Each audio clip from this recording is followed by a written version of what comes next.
just to make sure this camera's on. Yep, it's recording. Alright. It's time to start our journey to Toronto. Address.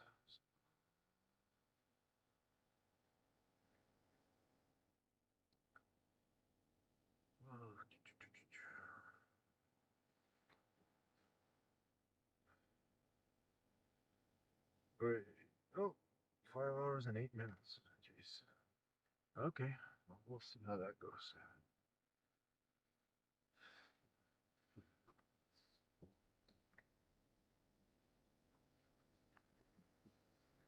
Econo mode. Right now we're at 8.4 liters per 100K. We'll see if I can get that down.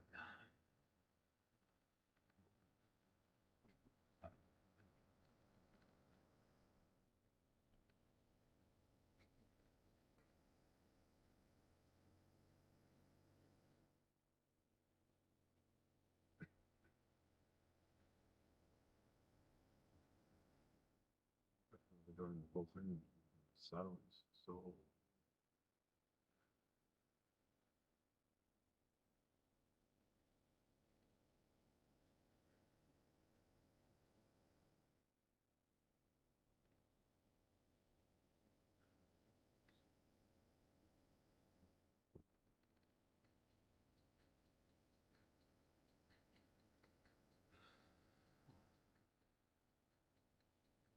they're on YouTube Music.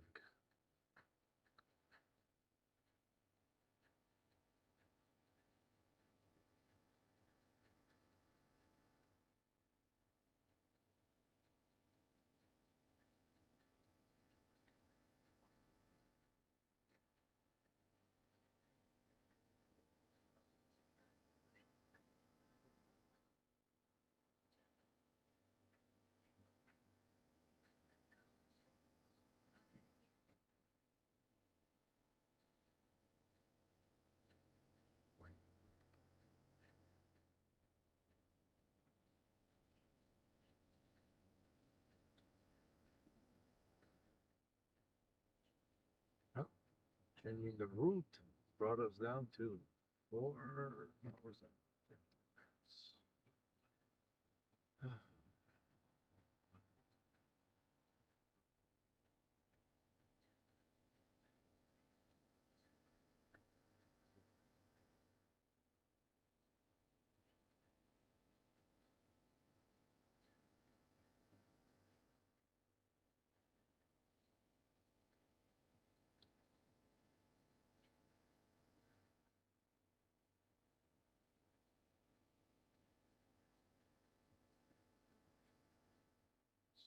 We're one of the intersections of Clarence Rockland,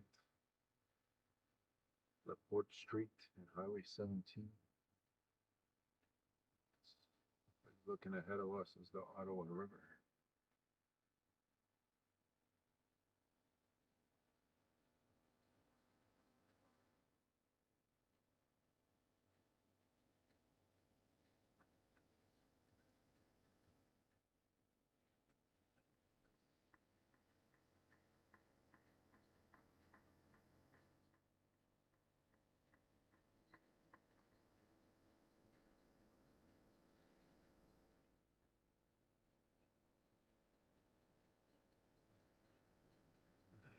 So glad I was able to trade in my Mercedes for the Nissan because the snow in Rockland is well off the ground. We've had just a dumping of 25 centimeters 2 days ago. So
Oh, what did I think? Scenic route to Toronto, not going across Ottawa was bumper to bumper traffic. So we're gonna take a few side roads, small roads on the side.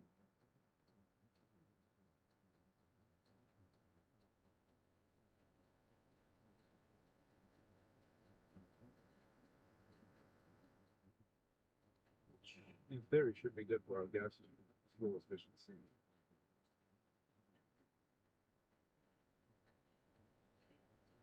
Now, one of the main reasons the orange one is for our operations Christmas party. A lot of people were going to be that are in Toronto, so need to make sure that interact with them, wish them happy holidays, Christmas, whatever they celebrate. Yeah,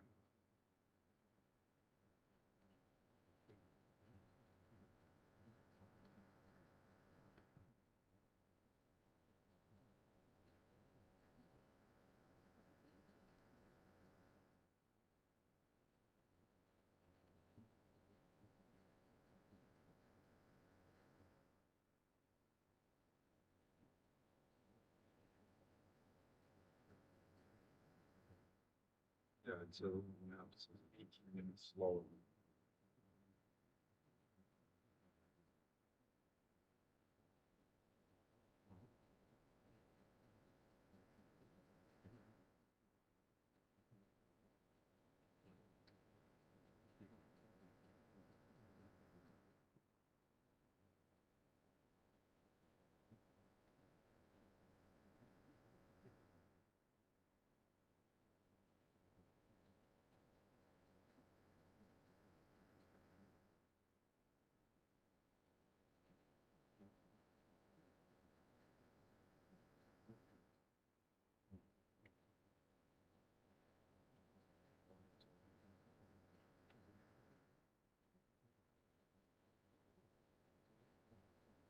Just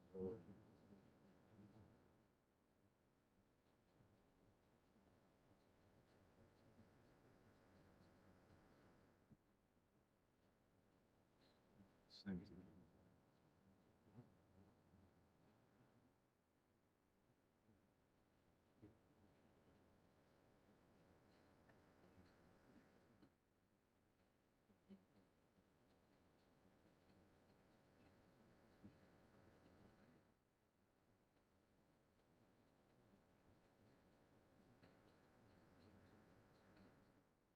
Beautiful silver on those.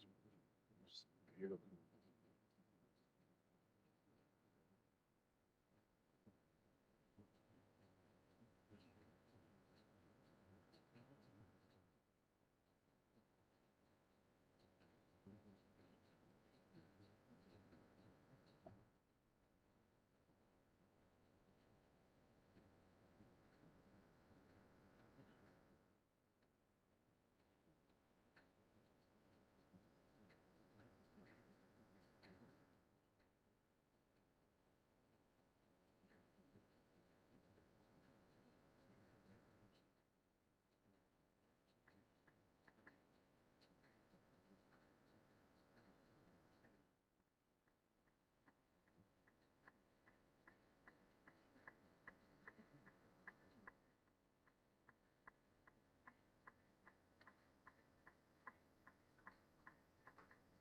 Little small town of Cumberland.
similar to the road that we take to Taekwondo, to be honest with you.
So I was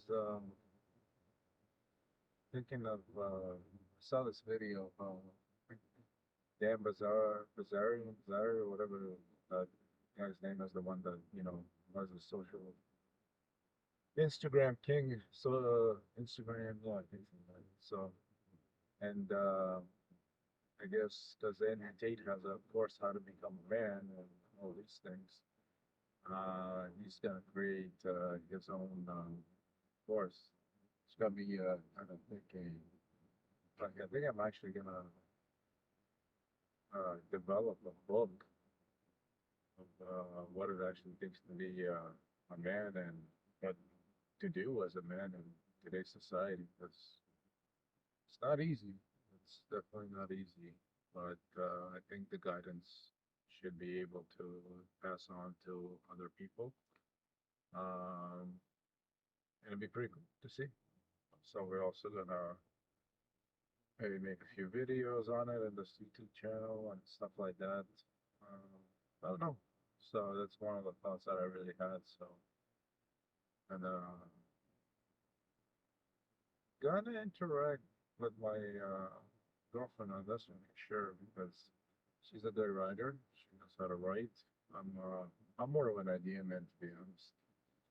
I can make, I can come up with an idea, implement it, uh, give it structure, but there's certain things that I do lack, such as creativity or anything like that, that really, really, you know, is lacking on my portion, but she's able to do it from her end, so I think it'll be a pretty interesting collaboration for me and her to kind of create. Now, I don't have a timeline for this. I don't have any idea when I would, kind of put this out. Let's do work, do have a full-time job, uh, managing operations for 30, $30 million company, something like that. That's what we were last year. And yeah, so that takes up a lot of time because there's a lot of managing and a lot of things that need to go on daily in my day. I also day trade during the day. Um, I actually have a different YouTube channel for that, but I think I might just combine it with everyday activities and kind of get the wrap up. Basically, the whole premises of that one was is take $5,000 and then try to turn it into $100,000 because $100,000 is a realistic goal, but it's also very hard to achieve because then the profits and the capital that you have and all that stuff makes it a lot easier to achieve compared to like 5,000 versus $100,000 you can make your daily gains. Now, currently, as I'm speaking, that account is, if I was to close down all the trades that are active for the week, that account is up 7.5% over the month. $5,000. So it's roughly around 5,350, maybe $5,400. So yeah, that's and the goal and the basis for that gold channel, to be honest with you, was try to grow the subscribers and take half, basically monetize the channel, and then take all the money from that channel, 50% of it give away to food banks, charity, anything like that, not perishable. Not just donating money to like UNICEF or anything like that, because to be honest with you, like there's no reason why the CEO should get paid what they paid for those things if they're a non-profitable company and stuff like that. This doesn't make sense. That means the money's not really going there. So if I rather myself be able to go to a store, a physical store, buy, I don't know, I don't know what the YouTube channel people make and stuff like that. Let's say if you grow it enough with, I don't know, 20, 30,000 subscribers and get them, maybe you can make 20, $30,000 in a year. Maybe don't quote me on that because I really don't know because I have to monetize this. I should my person down. Well, let's just say that 50% of that, take $15,000, go buy non-perishable food as much as possible, whether it's at Costco. Actually, Dollar Store, Dollarama has great deals on pasta and stuff like that, a lot cheaper than all. So just take all those things, put it together, and then just give it, go and give it to the food bank here in Ottawa or Rockland or wherever they, or maybe just spread it across all of them, to be honest with you. And yeah, and then the other 10, like, so that's 50% of that money. The other 10% of the 10% of the money I would like to be honest with you, just give it back to the people who subscribe or watch it, comment and like and all that stuff. But I don't, I'm not really gonna be asking for people to subscribe and like to be like I see all these YouTube channels and all that stuff, people asking for it and all that stuff because I guess their goal is to be on YouTube and they like I I go by the mentality of if you're genuine and you make good content or you're just genuine, people can relate to you and you give them some kind of source of entertainment, you don't really need to ask for likes, comments and all that stuff. If it's engaging then people will, and if it's not, people won't. You can't make people do what they're not gonna do. So best thing you can do is, in my opinion, just be you. Be the best you can be and see where it goes from there. But yeah, so the other 10%, like that 10%, I would like to just give it away to people. Amazon cards, Xbox Game Passes. Ideally, it'd be nice to give it away to people who are less fortunate, but it's kind of hard to predict if you get to that point. How do you know whether which subscriber is less fortunate and stuff like that? And, I don't really have a way of telling or anything like that. So yeah, and then the rest of the $40,000, I mean the 40%, not $40,000.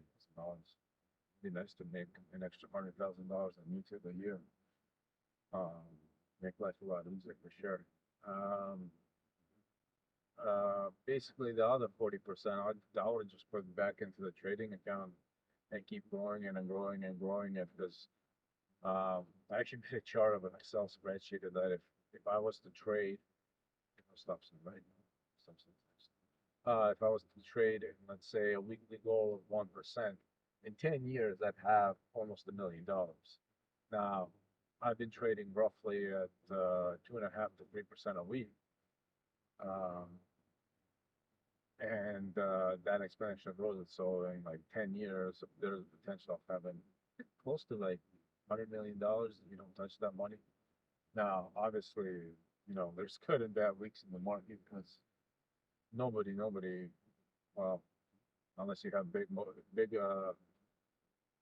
money behind you and you're able to dictate the market like the hedge funds and all those people do, which again, to be honest, it puzzles really puzzles the hell out of me how we went from a society of physically be able to create something, manufacture something, have physical aspects of it uh, to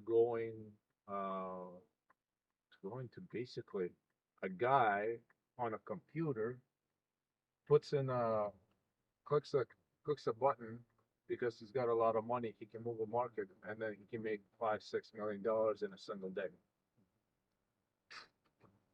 Honestly, but like that blows my mind. Like it's good for those people. Like don't get me wrong, you gotta hustle, you gotta hustle, you gotta earn your money, you gotta earn your money. But just as a society, you know, if they have the ability to do that, why don't can't they help out people a lot more and things like that, right? I think that just in general, human greed. Like you see, people realistically can give away a lot more, but it's hard to give away money, I guess, because me coming, like I'll be honest with you, perfectly. I I'm pretty well managed with my money, um, other than the car and the house that I own. No real debts, no credit card debts, no nothing like that. Um, got got a got some money saved up for a rainy day, which you always should have. To be honest with you, you should always have at least, in my opinion, enough money for 6 months on a rainy day, because you never know what might happen. Might lose your job, might do something. Might you never know. Life is a very interesting mistress because nobody can predict life from happening. So my rule, I try to have at least 6 months worth of salary so that I cover my mortgage. Family has food on the table. My car is filled with gas. Insurance is paid for. Cell phones are paid for. Entertainment is like internet and stuff like that. Mind you, God forbid that happened to it. A little knock on wood, like interior. But if that doesn't happen, then you know you know you start cutting back on things. Like not a stranger from not a stranger to having a few tough times. It's I'm I know the thriftiness of this. Like you can basically go buy spam, buy rice, and you can make 7 to 10 meals out of just things. You just have to adjust, but at least you'll have some kind of food in your stomach. And yeah, so it's be interesting, but yeah. Anyways, I don't know where I was going with that one. To be honest with you, I guess it's to the fact that you see all these people like Bezos. Now Musk gave money away, I guess, and give some back. Warren Buffett is a big philanthropist. Give away. Now I'm kind of curious what he's gonna do with Charlie, like Charlie, his partner Charlie Munger, or I think it's Charlie Munger or something like that. It's $99 billion or something like that. But I think I don't know. So that's very gonna be interesting to see. But yeah, the whole goal of that trading channel was to help people. Because if I grow the channel, let's say you're able to make $10,000 a week, $11,000 a week. I have no problem. I just take half that money, go to charity, and then just go give it away. Now, if I was making that kind of money, will I be working my regular job? Probably not. But if you're able to generate 10, 15 grand a month, a week, I don't think I'd be working at a job that I have right now, despite, you know, I'm very good at what I do. I used to be self-employed, had a subcontracting business that basically had myself, plus my dad to make sure that my dad is taken care of because he's the first time immigrant to Canada and he paved the way for me to be in this country. So he gave me all these opportunities. So I got to look after my my mom and my dad who paved the road for me.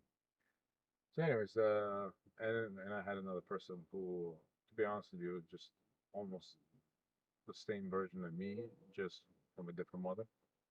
and we were hustling and hustling, hustling. Um, and then the thing happened in the 2019, I don't know, 2020, and that kind of shut everything down for me. So I kind of made a sidestep and got into project managing. Um, and project managing, uh, was able to work with a few smart individuals, and the person above me is very smart individual, and he's currently still my boss. It's just we're real literally we're on the same wavelength for a lot of things, and as he grows in the company, I grow in the company. So he got promoted to operations manager, the position I have now. Then I got promoted to being his helper, but I was also doing project managing at the same time. So kind of, you gotta put in the work to get the rewards. Nothing comes nothing comes for free. If you don't put in the work, you ain't gonna get the rewards, in my opinion. Sure, there's quick money, there's quick things that you can do.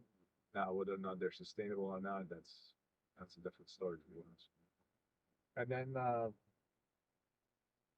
yeah, so then he gets promoted again, because we take on, for us to be, we're able to get a promotion. We actually, to be honest with you, took a $10 million project in our company, was which was going way off the rails. It was projected to lose roughly around $3 million.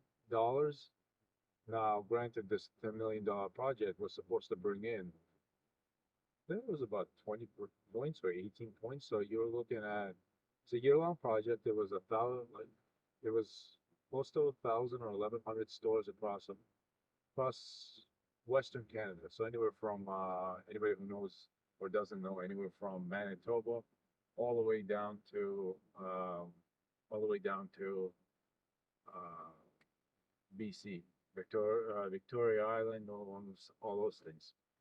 Sorry. Um, and then uh, yeah, so the people who were running it, they were, to be honest with you, not doing a great job. So we're kind of, my boss got dragged into it. It's like, can you right the ship? Well, being his go-to man, that person, he called me and told me, do you want to do this? Well, granted, you have the opportunity, you kind of leverage things. So we were able to get our promotions for taking on this big project. And that project, my God, wasn't ever a lot of work, but we basically, in the first week of looking at organizational chart, organizational charge and chart and everything like that, we were able to let go, I think, 6 people in the first week. So that was just overhead thing by just basically simple, what do you call it? A basic simple approach to things. Like you will be surprised, but a basic Excel spreadsheet was able to probably cut out a body. One person will go because of an Excel spreadsheet and the way things were supposed to be done. That's it. Just say for the whole year, 50 to 60K worth of salary from an Excel spreadsheet that already exists. And yeah, basic things like that, basic tips and tricks. I don't fully remember all the ins and outs. Now we were able to charge a lot more on change orders and stuff like that the previous management that was done already doing it wasn't able to do. So let me check this. Make sure that's yep, still recording. Yep. Back to this. This is my first time using this setup, by the way. I never used what do you call it? God damn. Car camera. and then filming myself doing this. But you know what, I was anyway. We'll get into that later. Why I do what I do for this, and why I'm doing what I'm doing. This. Um, so yeah, previous management was basically not charging for this, not charging for that, and we kind of came in there guns blazing like the Wild Wild West. And the sheriff, sheriff or the main character just rides in on a horse, and everybody's just looking at him like, and the person who's running it down doesn't like it, but then we're able to extract some money out of that situation and recoup the losses. Overall, well, kind of long story short, because like there's way too many stories, way too many instances where you start the day at 6 in the morning and you end it at 9, 10 o'clock in the evening because it's on Western time, but you also have your current workload at the same time working. So, what else? One more. Um, yeah. So that project, at the end of the day, was projected to lose $3 million, 2.8 or something like that. We brought it in at negative $800,000 because at the point that we were in, we were pretty much at a half point of the whole project, and we can do whatever we can to save as much money as possible. Now, for some people, that might sound not like a lot of money. You guys will maybe comment, oh, you guys still lost $800,000. Well, I look at it this way: would you rather lose $800,000, or would you rather lose $3 million by doing nothing? I'll take the $800,000 anytime. Now, granted, I would be nice to have a profit and everything like that, but you know, if you had to give up your pinky or your hand when you get out there because of a fungus or whatever disease that might be on a pinky, take the pinky. I'd rather keep my hand. And yeah, that was an interesting time. Actually, before that project, so when I came on board with Marcom, uh, or Telethon, and our sorry, let me pay attention to that for a second. Um, I got dealt eight eight projects. Okay, one project, but eight different sites across all of Ontario. So Northern Ontario, there's one in Southern Ontario. Yeah, there's across Ontario in general. One actually where you had to take a train, load your car, and then the train takes you there. They unload your car. That's how far north that place was. Mr. Rules, yes, sure. All right, we were able to cut off. I don't know. I don't think we were able to cut off anything, but okay, whatever. Um, make sure the order right. No, no, no, no, no, no, no. Yes, damn it. Yes, locals. So, according to this now, we're going to be there at 9 p.m. That's at my mom's place. Staying with them. My office, literally 10-minute drive away from there. Nuts. Did I forget my card? Yes, I did. Hold on, maybe I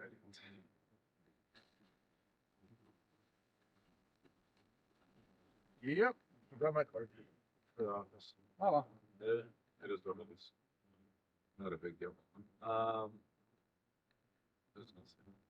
Yeah, so those projects, they are again, it was another right to ship kind of project.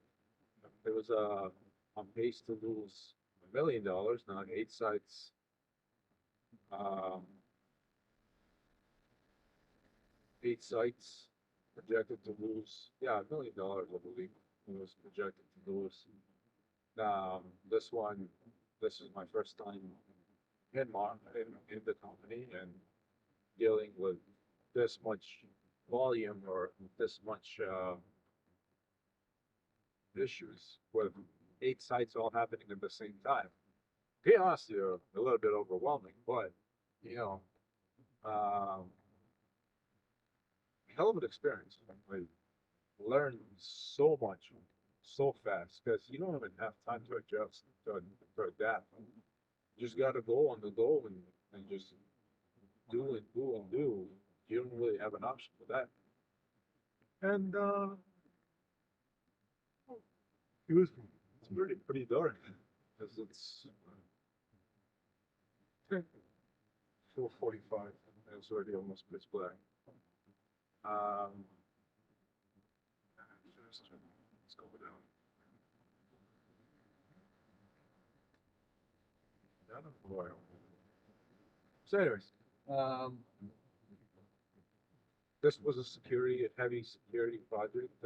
Like it needed um, a lot of things. So, and it really gave me a lot of experience.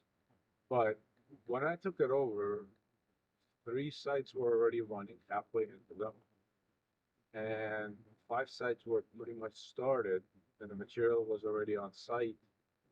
Sorry, correct me. I'll correct myself. There wasn't 8 sites. There was 12 or 13 sites because for the last one that we did, we were able actually to make money on it. So that kind of saved our behind because we're able to reuse stuff, pick up things as we do the sites. But anyways, so uh, we're just one, in my opinion, those projects were a little bit underquoted, and when the and they were actually happening during the thing that happened in 2020, and yeah, um, so a lot of people, in my opinion, took advantage of. Oh, you couldn't sign for the material. Oh, we delivered it. We delivered it. See, there's proof. To be honest, yeah, I think those people just picked, forged their signatures and moved on. Because yeah, that time was pretty wild in general across the whole country. Um, but yeah, and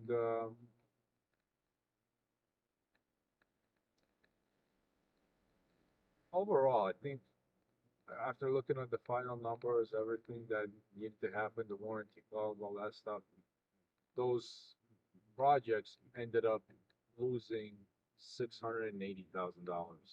So again, we're able to save 320 grand worth of issues, concerns, all stuff like that. What's else? Yeah. So hence why I think being a go-to guy after that was really uh, made possible and dealing with a $10 million project. Now that's 10 times a thing. We're able to save quite a bit of money. Um, well, obviously we use that experience, those situations to leverage your position in the company.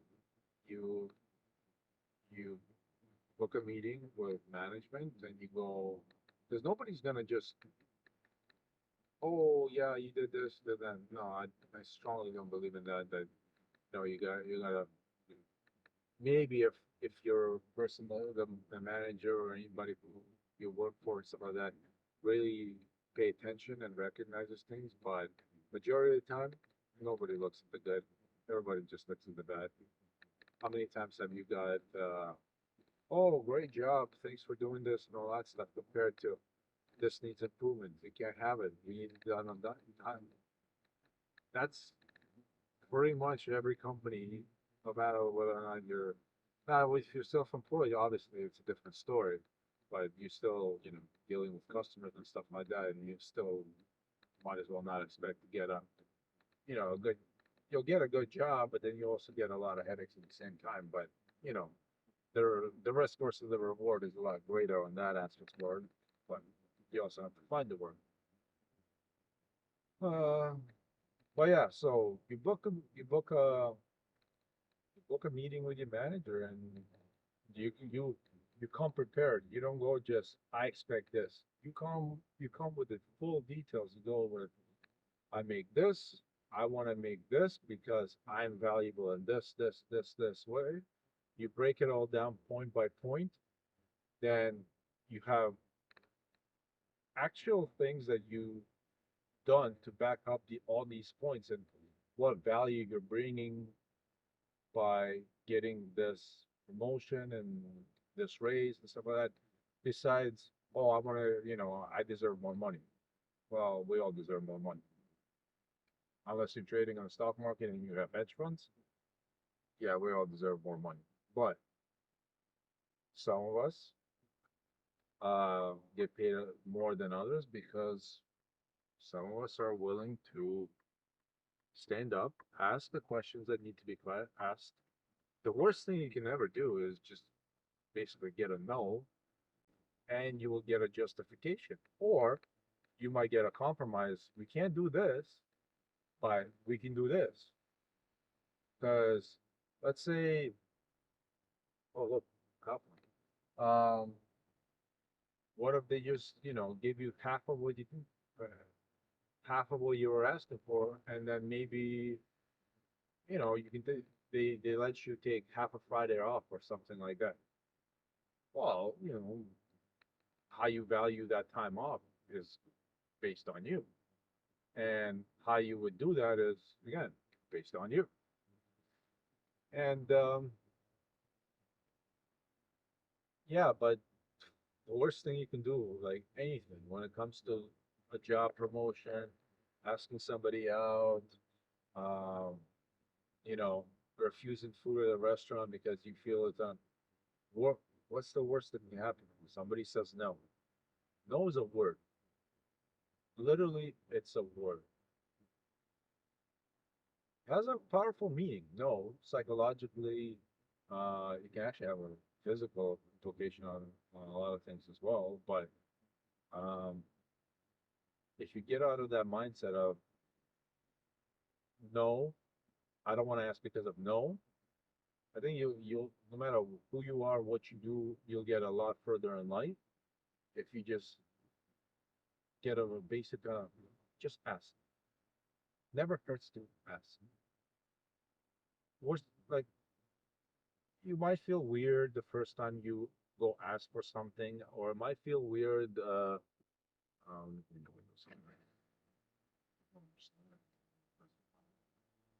Um, by the way, I love this car. Like this is a Nissan Rogue Platinum. I got a heads-up display. I got leather seats, heated seats.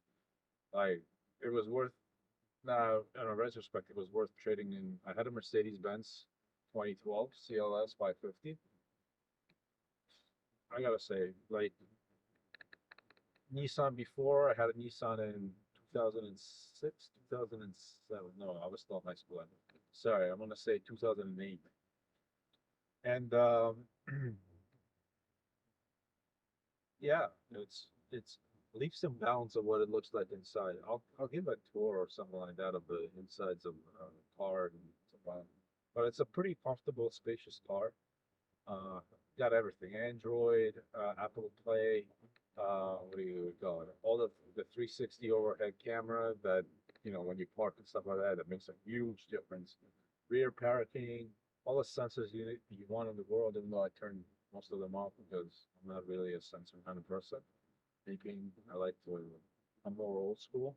Give me a old fashioned car and I'll drive that and complain at all. But now, granted, the entertainment value of that is different.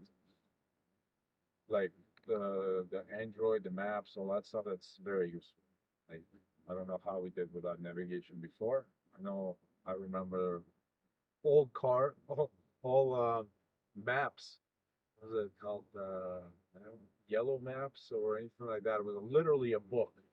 You have to go to the back of it, find the street name, scroll down, you get a page, then you flip back, and then you gotta find it. Oh, finding things back then. I talk like I was doing that stuff. To be honest with you, I think I got in map, Google Maps, and all that kind of stuff. MapQuest, basically internet over the phone. I was able to have prior to all these things. But the point is that uh, these things now we take for granted that are really basic necessities in a lot of things like navigation, driving, and not getting lost. Yeah, you might be off here and there by a waypoint and stuff like that. You gotta use your brain to a degree. You can't be just blindly going. Oh yeah, like in the office when Michael goes turns right. Oh, the GPS says right, and he drives into the light. Oh, come on, you got to use common sense for that kind of stuff. But yeah, it's yeah, I don't know. I love this car, to be honest with you. It has ambient lighting and everything. Comfortable, smooth, 5 different modes to drive. I can go on and on. Like, I was really, when I first got it, the big, I wouldn't say emotional change. I would say more of excuse me. Um, I would say it was more of like maybe an ego check, maybe not. Yeah, I want actually, you know what? I'm not gonna take it an ego because where I am in life and position wise, yeah, Mercedes Benz warrants my status, I would say.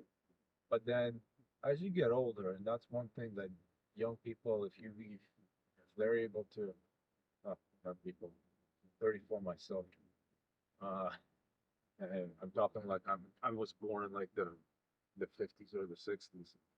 Um, the one thing that a young generation needs to understand is that it's actually belong. I lost my thought there for a second. Uh, oh, right, right. It's about materialistic things and all that stuff. Um, it's only material. It's nothing. If you're doing this to impress people, then good luck to you in life. Okay. Hold on, I'll check it. .com. Oh, and we're on. If you're doing this, if you're doing, sorry, if you're doing, if you're buying things out of comments, likes, stuff like that, can't can't sustain that over a long period of time. Your brain is gonna get addicted to the dopamine or the attention, and then what happens when inflation keeps thing going higher? You're not, let's say, investing money. You're not doing things for the better, I would say. Then you will stop having the ability to buy all these things to impress people because there's always something new. Like iPhone. Like somebody explained to me, why do you need to buy an iPhone every single year? Because it's a millisecond faster. Makes no sense. I personally have a phone, what's it, Samsung Galaxy S9. It's from 2017, and we're almost in 2024. So 7 years I had the same phone. I paid at that time because I had an inside deal with with a buddy who works at one of the stores. Was able to give me that phone for $250 cash. Think about it.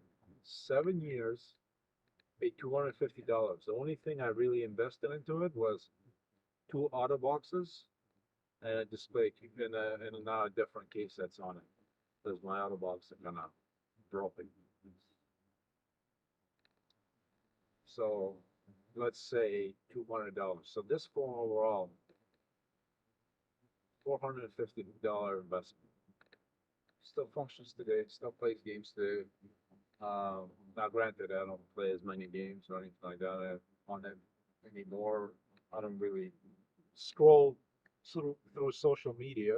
Um, I have accounts of Instagram and I have accounts of Facebook, but if I, the only time you would see me on them or even, yeah, basically on them is when it comes to, like literally when I come to a meeting or a lunch with a customer or something like that, and it's and I'm like 10, 15 minutes early, and even then, probably like check the emails for work, respond to them. Then most of the time, usually that.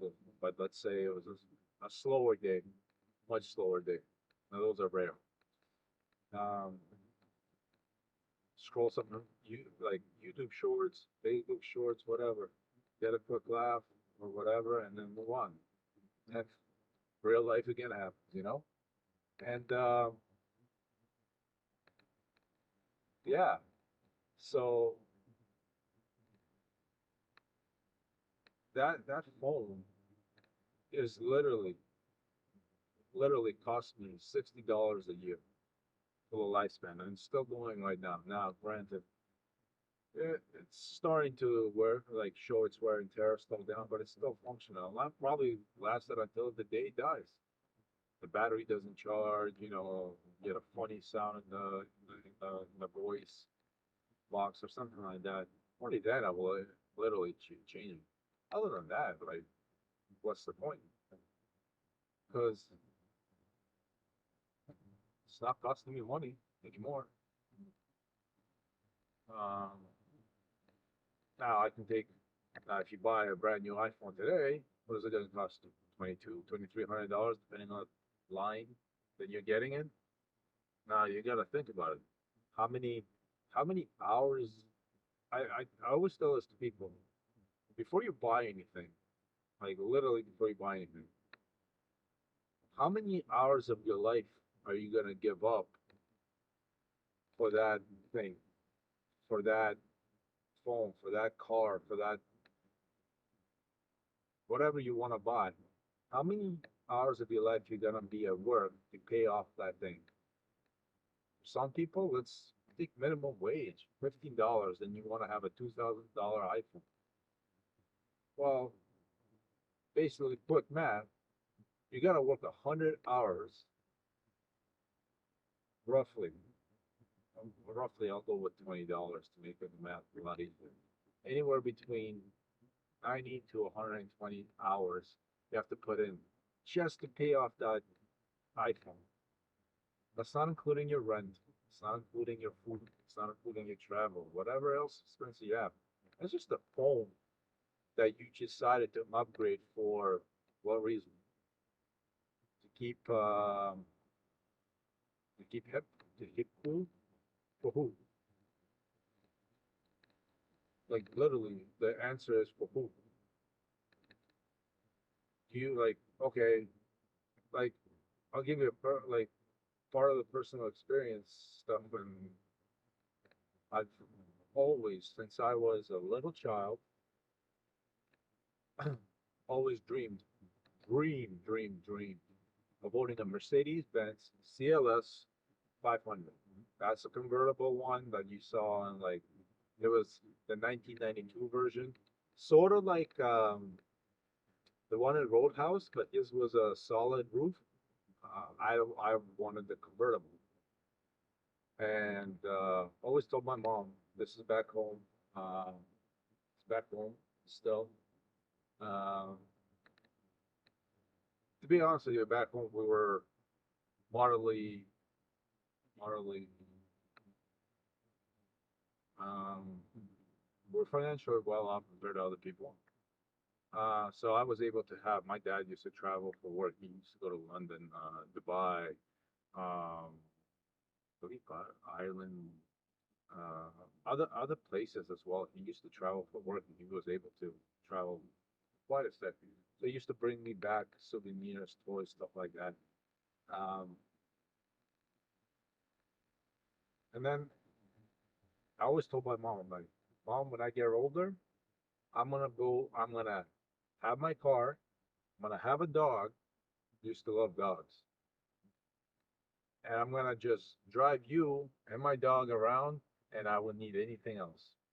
That's, I'm gonna say roughly when I was like 6, 7 years old, something like that. You know, your mom is the best thing that you can possibly have in the world. She takes care of you, feeds you, gives you everything you need, love, care. Why wouldn't you? Should probably stop.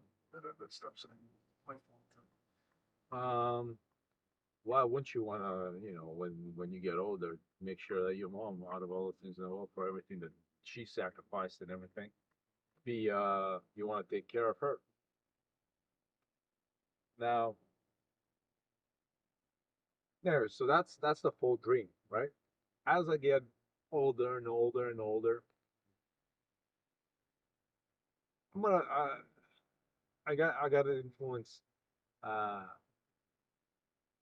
I had to influence, looking like I was watching a lot of rap videos. Rap was big right there. Like it was a very good, none of this rap you see now. Like, I don't call this rap, I call it mumbo jumbo. I still listen to stuff that are, 1990 to maybe 2010 at best from rap. Other than that, I don't really pay attention to new rap unless it has a catchy song and a tune. Download it, play it 40, 50 times in a row, get over it, move on. Um, yeah. Uh, on that note, yeah. What was I gonna say? What was I gonna say? Yeah. So, anyways, being that age, watching rap videos. Well, back then, rap videos, you have all this nice cars, nice women, jewelry, beautiful places of destinations. Other than the ones in, that they like in a basement or anything like that, that's not really a beautiful destination. Um, why is this guy slowing down? Why is the guy in front of him slowing down? It's taking kilometers an hour. Jesus Christ. Um, some people get lost. See, doesn't have Google. Probably doesn't have a navigation system. Um, so anyways, so that kind of influenced me to the positive and the negative. I don't know. It's more of a reflection I'll have to do when I'm like 50 or 60 years old and look back on my life and go, whether like, wow, what the hell did I do? Or like, I made good decisions or something like that, right? That's down the road. I can look at it back now. It had a lot of positives for me to get my interpret, uh, entrepreneurial skills developed. Like I wanted to go get as much money as possible. Plus, first job I got selling candy in front of commercial stores. Now my first paycheck, like you guys gonna go like, you know, laugh out of this. First paycheck was for $27, and I put in 4 or 5 weekends of it. I think.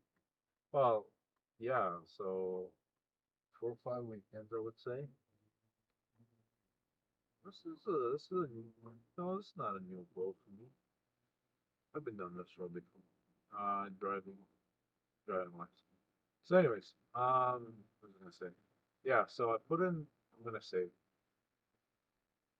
roughly, probably like 60 hours, 60, 60 to 70 hours.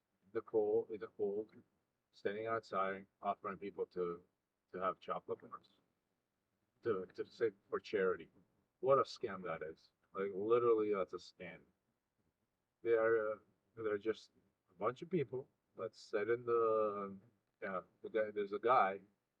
He attracts younger kids who can't. Well, I don't know if it happens now or not. But this is back. This is back. Let us say 2000 and was it 14? So I was 14. Dad carried the. This is 2003. Uh, so, well, times have definitely changed because we would go work. We would meet at Young and Finch meat station. They would pick you up. Yeah, again, my parents just dropped me off. We definitely lived in different times. Like now these days, you can't just drop and get off. Guy picks them up in a van, and then he drops them back off at the same place like 8 hours or 9 hours later. Wow, yeah, that's definitely crazy times now. But anyways, that's what it was back then. So then they drive you around to different plazas and malls and whatever, and you just offer to, hey, do you want to buy candy for this charity? Well, there's some people that are smart and they go, what charity are you presenting? Then you say whatever charity and stuff like that because I honestly truly believe that it was this for charity, and then obviously granted it wasn't because it wasn't. So that being said, yeah, I put in 60 to 70 hours, got $27.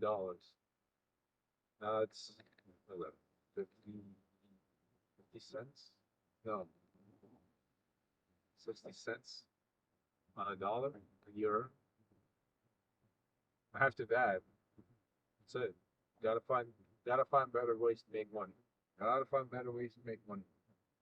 Now that better way, uh,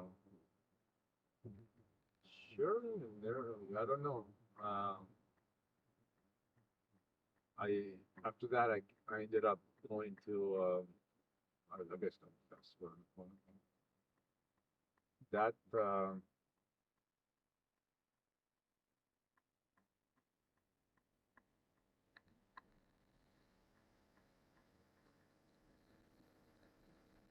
what?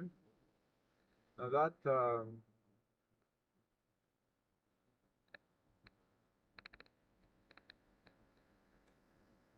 yeah that time after that ended up when I was of legal age and everything to be able to work normally. Um,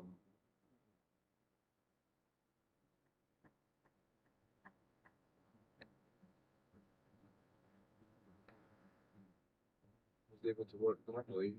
Um, I ended up working at KFC. Now KFC, now that was an interesting job. I actually ended up working with one of my good friends from elementary school, but high school at the same time. But that was an interesting job. I was literally 10-minute walk from my house, which is good. You don't take public transit. At the end of the night, nobody cared whether or not you took the chicken home because you weren't supposed to serve it. You're supposed to fill it up. But again, all these corporations, like 7-Eleven, I saw a documentary, not a documentary, but that working undercover boss where he found out that all the food gets tossed and they're supposed to do it because it's much easier. The laziness of people in general. But yeah, so that being said, like working at KFC was really, really, really eye opening. That again, at that time, it was in 2005. Yeah, I suppose. 2005, the minimum wage. I think I started at like 5.75 an hour. Now, granted, inflation back then was way different. Like the money was worth different. way different. You can do things. All I wanted to do is have money for a car, be able to, take girls on dates and stuff like that. Like, yeah, honestly, anything that I would assume a random, like, an average person would think about. And there was one person there that's actually two people that stood out to me. The girl that I liked back then, and then an assistant manager. Uh, Now this person was an immigrant. He came from a different portion of different parts of the world, and he said to me like, if you work hard enough, you can be a manager. You can be an assistant manager or a or a manager in a couple of years if you work hard. You can get paid back then. I believe the salary he mentioned was like $30,000. Like, and then he brought up these expenses. Like, this was boastful to him. Like, he was really proud of his job and all that stuff, which is great. Like, that's it's amazing. You're supposed to be proud of your job, doing and all that stuff. But and he was going like, "Well, look at me. I have a Lincoln Town Car, even though like a Lincoln Town Car back then was a pretty big deal with one of those black limo ones that airport uses all the time." So he kept on saying these things. I just kept on saying to myself, I'm like, I definitely want to do better than an assistant manager at a fast food restaurant. How do I apply myself that like faster, further? So I ended up staying at that job. I'm gonna say less than a year, because then I started. My mom had a business at a time. She had her own daycare center, and it was easier for me was it before. No, because I had to focus partly on school. It's hard to remember now. Anyways, the next journey in my career working wise was at it was a it was an associate at Walmart. And I got lucky. I got lucky. I guess I make a good impression on people or whatever. I don't know what charm, whatever you want to call it. I got in a good position. I didn't have to do cashier. Never got even trained on doing cash. I worked in the sports department. All I had to do was help people out as much as possible to my knowledge, and then help assist with other departments, and just while people go on breaks, you you oversee their departments. Like it was right next to the children, so during Christmas time, stocking, just come in and stock Christmas toys, just stock. Paid double time that time around that time too, which was quite nice. Um, and then this was at the same time that I was starting to go to college, so this will be around 2008. No, I started this job, like this field 2008. Let's say 2006, 2007. Yeah, I gotta write all these timelines down to make sure maybe I'm missing something. If like future videos or anything like that, something doesn't line up. It's possible. Sometimes you miss a year here and there because you know can't remember everything exactly, but I think you can remember that's a bonus. Um,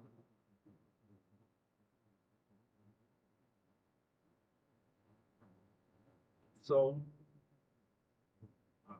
Walmart was great. You were able to buy stock options if you wanted. You can, you know, save money. They had, excuse me, guys. You were able to save money if you wanted, put aside. They mentioned, re-mentioned, I believe, at that time. Uh, the shifts are realistically very, majority of the time, very easy. Come in at 3 p.m., leave at 11. Great. You can go to school. I was doing Seneca College for mechanical lab technician out of all things in the world. But I ended up spending all my time playing basketball. And yeah, so what was this? Interesting. Um,